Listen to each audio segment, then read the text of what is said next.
Hello viewers, this is Sai. Welcome to the Metamek Telugu channel.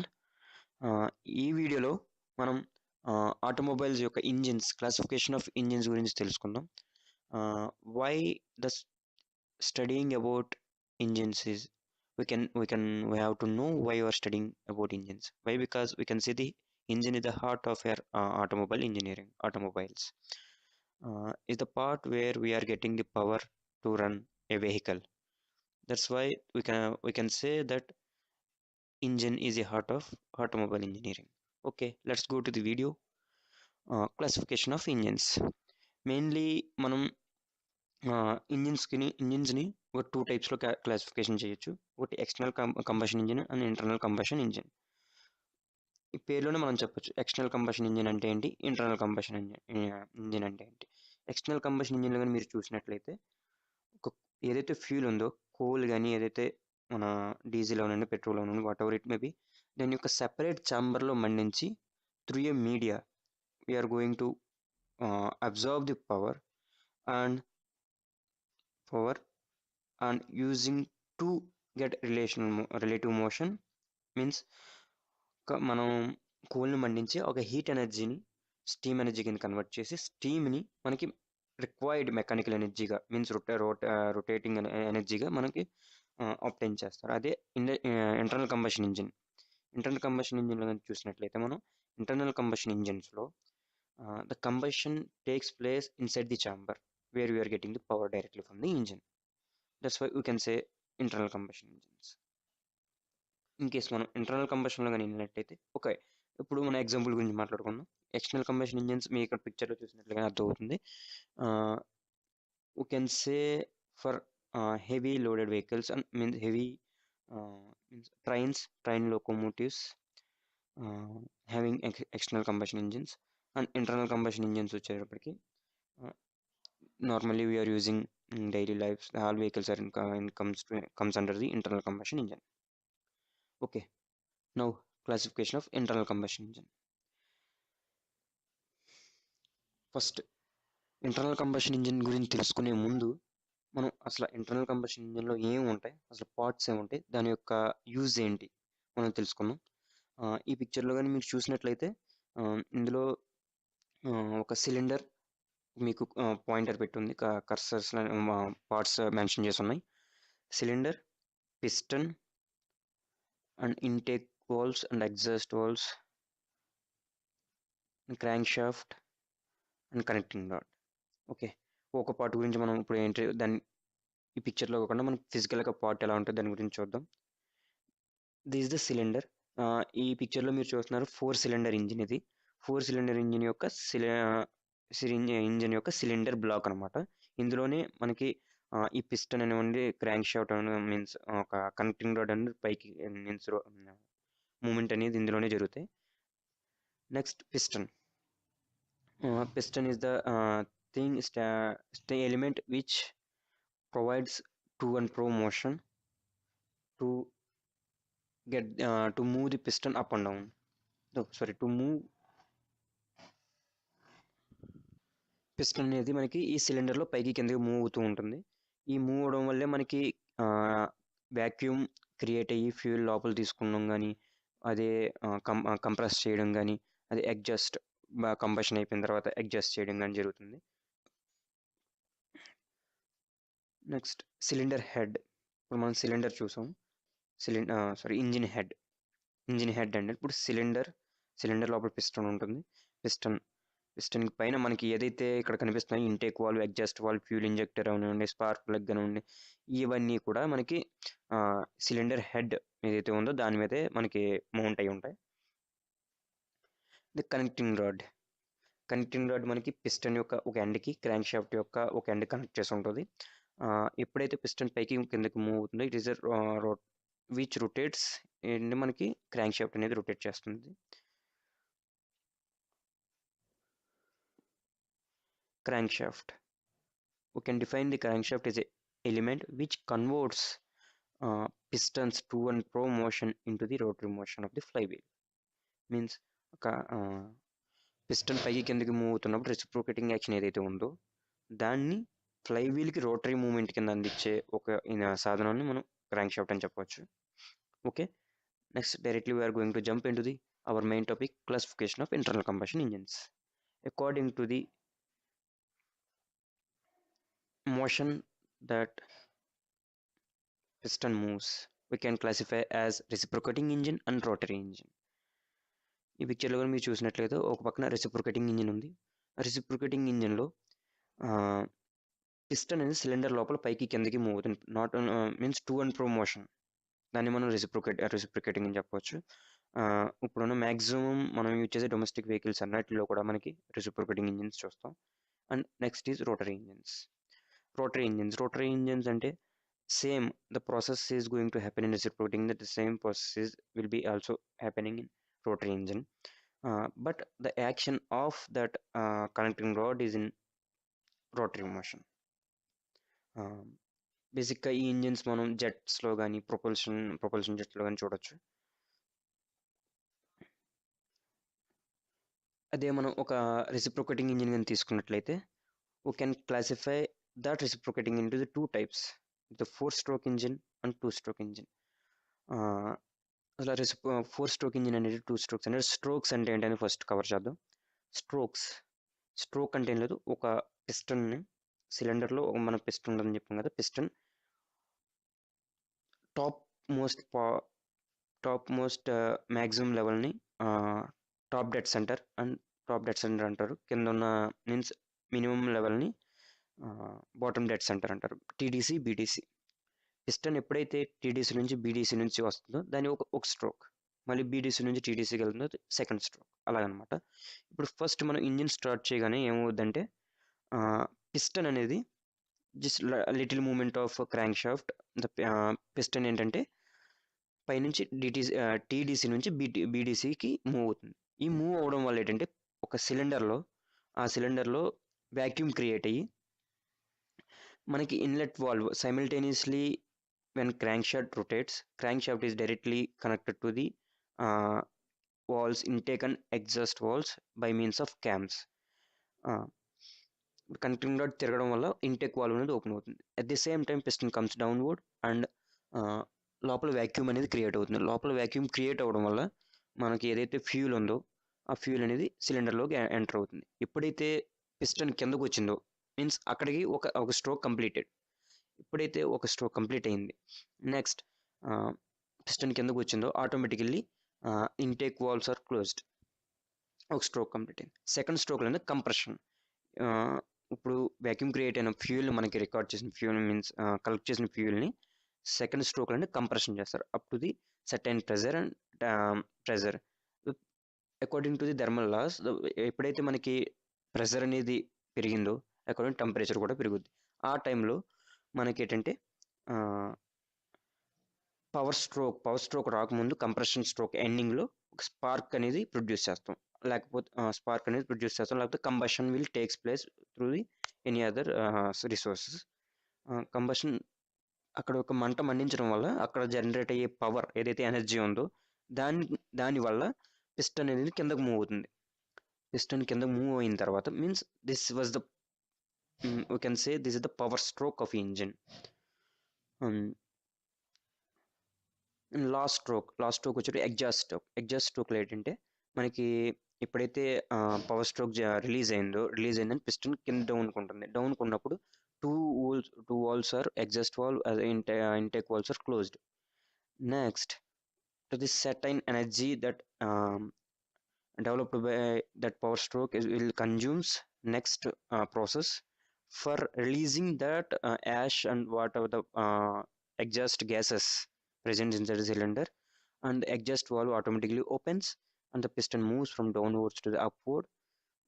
Means nothing but BDC to TDC.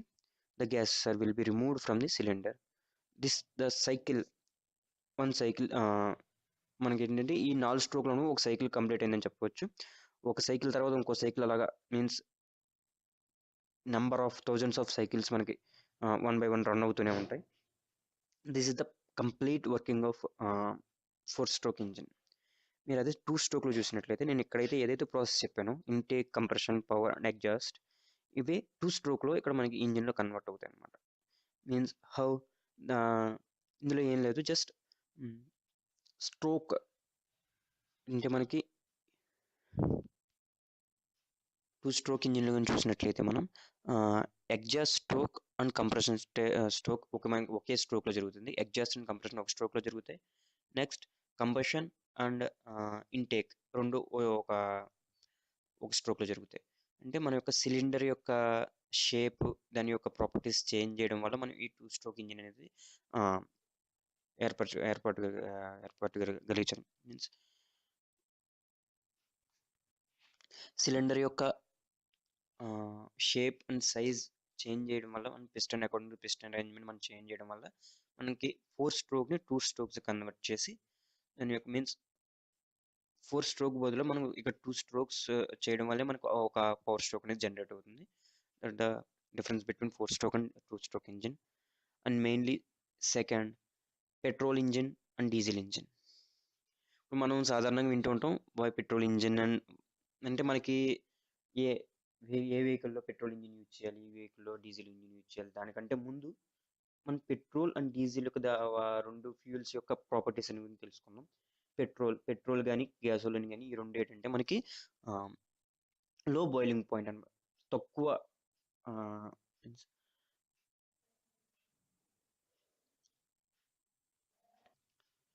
Petrol కానీ గ్యాసోలిన్లో కానీ మనకి ఏంటంటే లో boiling point అనేది ఉంటుంది అనమాట. మీన్స్ తొందరగా అవి ఉష్ణాన్ని గ్రహించి కంబషన్ చేయడానికి రెడీ అవుతాయి. అదే మీరు డీజిల్ గమనించినట్లయితే హై ప్రెషర్లో మండించే శక్తి అనేది ఎక్కువ ఉంటుంది డీజిల్కి. So according to use means ఆ 2 ప్రాపర్టీస్ మనం యూజ్ చేసుకొని petrol engine and diesel engine సెపరేట్గా మనం చూసుకున్నాం. అదే పెట్రోల్ ఇంజిన్లో కానీ మీరు చూసినట్లయితే నేను ఏదైతే 4 స్ట్రోక్స్ చెప్పానో అవే 4 స్ట్రోక్స్ ఇక్కడ వర్క్ అవుతాయి. మీన్స్ ఎప్పుడైతే పిస్టన్ బీడీసీ నుంచి టీడీసీకి మూవ్ అయిందో, మీన్స్ ఎప్పుడైతే మనకి అక్కడ ఉన్న ఫ్యూయల్ కంప్రెస్ అయిందో up to certain temperature, means up to certain temperature obtain అయిన తర్వాత స్పార్క్ ప్లగ్ అనేది పైన ఒకటి ఉంటుంది. స్పార్క్ ప్లగ్ నుంచి మనం స్పార్క్ అనేది రిలీజ్ చేస్తాం అనమాట. స్పార్క్ రిలీజ్ అవ్వడం వల్ల అక్కడ కంబషన్ అనేది జరుగుతుంది. అదే మీరు డీజిల్ ఇంజిన్ చూసినట్లయితే సేమ్ పెట్రోల్ బదులు డీజిల్ని మనం ఫ్యూల్ కింద లోపలికి ఇంజెక్ట్ చేస్తాం. ఇంజెక్ట్ చేసినప్పుడు ఎప్పుడైతే కంప్రెషన్ స్ట్రోక్ ఎండ్ అయిందో యాక్చువల్లీ ఇక్కడ ఏంటి ఫ్యూల్కి బదులు మనం ఎయిర్ అనేది పంపుతాం అనమాట. Means oxygen which is mixed with oxygen, we send that oxygen into the cylinder and then compress to the high pressure. ఎప్పుడైతే కంప్రెషన్ హ్యాండింగ్లో హై ప్రెషర్ అనేది ఎప్పుడైతే అప్డేట్ అయిందో వెంటనే మనం ఫ్యూల్ అనేది ఏదైతే డీజిల్ ఉందో డీజిల్ ఇంజెక్ట్ చేస్తాం. ఇంజెక్ట్ చేయడం వల్ల మనకి ఏమవుతుందంటే హై ప్రెషర్లో మనకి హై ప్రెషర్ అండ్ ఆక్సిజన్ యొక్క టెంపరేచర్ కూడా అక్కడ గ్యాస్ యొక్క టెంపరేచర్ కూడా ఎక్కువ ఉంటుంది. సో ఆ టైంలో గ్యాస్ అని చెప్పండి, దట్ వాజ్ ఎయిర్. ఆ టైంలో ఫ్యూల్ ఇంజెక్ట్ చేయడం వల్ల అక్కడ కంబషన్ అనేది స్టార్ట్ అవుతుంది అనమాట. This the main difference between petrol engine and diesel engine. దీన్ని ఎక్కడ మనం పెట్రోల్ ఇంజిన్ యూజ్ చేస్తాం, ఎక్కడ డీజిల్ ఇంజిన్స్ యూజ్ చేస్తాం అనేది నెక్స్ట్ వీడియోలో మనం క్లియర్లీ తెలుసుకుందాం. అదే auto cycle and diesel cycle. ఈ పిక్చర్స్లో ఓ పక్కన auto cycle and diesel cycle, దీని గురించి నెక్స్ట్ వీడియోలో నేను క్లియర్గా ఒక ఎక్స్ప్లెయిన్ చేస్తాను. ఓకే, ఈరోజు టాపిక్స్ మనం చూసుకున్నట్లయితే basic engine design, reciprocating and rotary engine చూసాం. Working cycles Otto cycle, diesel cycle we can explain later. And number of strokes 2 strokes and 4 strokes. మనకేంటంటే 2 స్ట్రోక్స్లో within 2 strokes we are getting 1 power stroke, and 4 stroke engine లో ఏంటంటే within 4 strokes we are getting 1 power stroke. And according to the fuel used we can say diesel or hybrid vehicle, petrol engine LPG CNG will comes into the one auto cycle, and diesel and hybrid vehicle comes into the another cycle according to the fuel supply and mixture preparation. మనం petrol cycle, diesel cycle మాట్లాడుకున్నప్పుడు petrol సైకిల్లో మనం చెప్పాం ఎప్పుడైతే compression stroke end అవుద్దో అక్కడ మనకి ఒక spark అనేది జనరేట్ చేస్తారు. స్పార్క్ ఎప్పుడైతే మనం ఫ్యూల్ ఎంటర్ చేస్తున్నప్పుడు ఫ్యూల్లో మనం fuel supply and mixture preparation అంటే ఎప్పుడైతే మనం ఫ్యూల్ అనేది లోపల పంపుతున్నామో, మీన్స్ ఇంజిన్లో పంపుతున్నామో, మనం పెట్రోల్ ఇంజిన్లో కానీ చూసినట్లయితే పెట్రోల్ మిక్స్డ్ విత్ ఎయిర్ మనం లోపల పంపడం జరుగుతుంది. ఈ function petrol fuel is mixing with air, this function ఏంటంటే ఈ ఫంక్షన్ ఎక్కడ జరుగుతుంది, కార్బొరేటర్లో జరుగుతుంది. కార్బొరేటర్లో ఏంటంటే ఈ ఆల్రెడీ ఇక్కడ ఉన్న వీడియోలో మీరు కార్బొరేటర్ ఫంక్షన్ గురించి తెలుసుకోవచ్చు. How the carburettor works, how it mixes the fuel and into the air and send to the engine. అదే డీజిల్ ఇంజిన్లో మనం చూసినట్లయితే మనం అన్నాం హై ప్రెజర్లో ఫ్యూల్ అనేది ఇంజెక్ట్ చేస్తాం పిస్టన్ లోపల. ఆ ఇంజెక్టర్ అనేది మనం ఇక్కడ ఉన్న స్పార్క్ ప్లగ్ బదులు మనం ఇంజెక్టర్ అనేది అక్కడ యూజ్ చేస్తాం డీజిల్ ఇంజిన్. అదే ఇగ్నిషన్ సిస్టమ్ అంటే basically comes under the spark ignition system. ఎప్పుడైతే మన పెట్రోల్ ఇంజిన్ కానీ ఎల్పిజి ఇంజిన్స్ కానీ సిఎన్జి కూడా కాదు, పెట్రోల్ అండ్ ఎల్పిజి ఇంజిన్స్లో మనం ఈ స్పార్క్ ప్లగ్ అనేది యూజ్ చేస్తాం. ఇగ్నిషన్ మంట మండించడం యొక్క ప్రాసెస్ అనేది యూజ్ చేస్తాం. ఆ ప్రాసెస్లో SI engines, spark ignition engines, battery ignition and magnetic ignition. ఆ ఇగ్నిషన్ స్పార్క్ ప్లగ్ దేని ద్వారా వర్క్ అవుతుంది అంటే మనకి 2 టైప్స్ ఆఫ్ సోర్సెస్ ఉన్నాయి. ఒకటి బ్యాటరీ అండ్ సెకండ్ మ్యాగ్నెట్. దాని గురించి ఫర్దర్ చూద్దాం. Next cooling system. ఈ వీడియోలో మనం పెట్రోల్ డీజిల్ మండించడం అనేది జరుగుతుందని చెప్పాం. బట్ ఎంతైతే మనకి హై టెంపరేచర్ అవైలబుల్ ఉందో we should cover up that temperature with some other agents to cool down. And ఎప్పుడైతే మనకి కంటిన్యూస్ సైకిల్ ప్రాసెస్ అనేది జరుగుతుందో ఆ టైంలో మనకి టెంపరేచర్ అనేది బాగా పెరుగుతుంటుంది.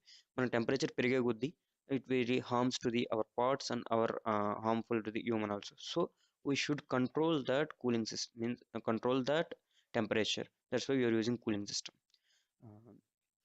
You can say cooling system is 2 types: air cooling and water cooling system. Nowadays we are using mixing water into the coolant and using as a using another cooling system according to the cylinder arrangement. మనం ఇందాక చూసినన్ని 4 stroke engines అన్ని కూడా వర్టికల్గా ఉన్నాయి. అదే మీరు cylinder arrangement different types of arrangements ఉన్నాయి. అందులో V engine, radial engine, star, opposite cylinder etcetera. అసలు అప్లికేషన్స్, ఇంజిన్ యొక్క అప్లికేషన్స్ అంటే తెలుసుకుంటే every automobile should contains as application, means every automobile contains engine. Not only automobiles, we are using these engines to generate electric power as electric generator. మనం చూస్తున్నాం means బయట ఉన్న diesel generators అన్నీ కూడా diesel అవన్నీ, petrol generators అవన్నీ, gas generators అవన్నీ, ఇవన్నీ కూడా మనకి ఈ యొక్క ఇంజిన్ వల్లే వర్క్ అవుతాయి. అకార్డింగ్ టు ది ఇగ్నిషన్ సిస్టంలో మనం చెప్పాం 2 టైప్స్ ఉంటాయని. ఒకటి battery ignition and magneto ignition.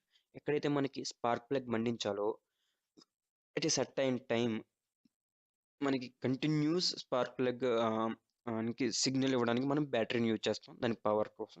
ఒక దాంట్లో మ్యాగ్నెట్ యూజ్ చేస్తాం.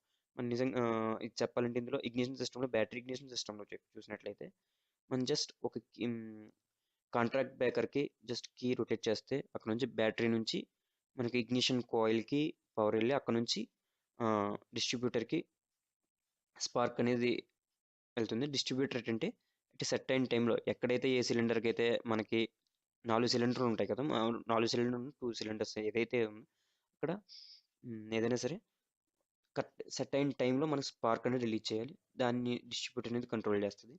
అదే మీరు మ్యాగ్నెటిక్ ఇగ్నిషన్ సిస్టంలో వచ్చి చూసినట్లయితే ఇందులో మీకు ఈ బ్యాటరీకి బదులు మనం మ్యాగ్నెట్ అనేది యూజ్ చేసి ఆ స్పార్క్ జనరేట్ చేస్తాం. స్పార్క్ జనరేట్ చేయడం వల్ల ఇక్కడ కూడా సేమ్ డిస్ట్రిబ్యూటర్ యూజ్ చేసి మనం స్పార్క్ అనేది డిస్ట్రిబ్యూట్ చేస్తాం.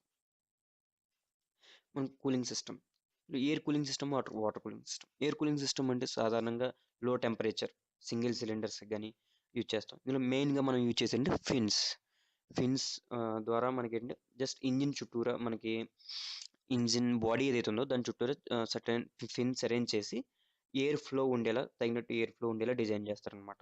దీనివల్ల ఏంటంటే ఎప్పుడైతే మనకి వెహికల్ ముందుకు కదులుతుందో ఆ ఎయిర్ అనేది ఈ ఫిన్స్ ద్వారా బయటకు వెళ్తుంది. అంటే ఎయిర్ దీని ఫిన్స్ ద్వారా లోపలికి వచ్చి అలా బయటకు వెళ్తుంది. అప్పుడు ఏంటంటే టెంపరేచర్ అనేది తగ్గే అవకాశం ఉంది.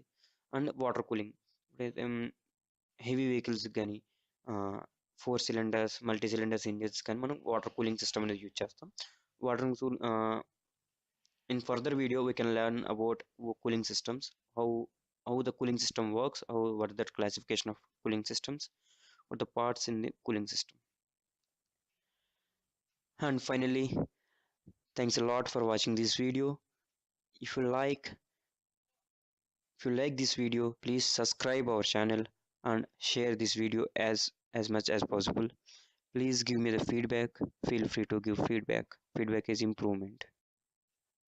Feedback stands for improvement ourselves. Thank you.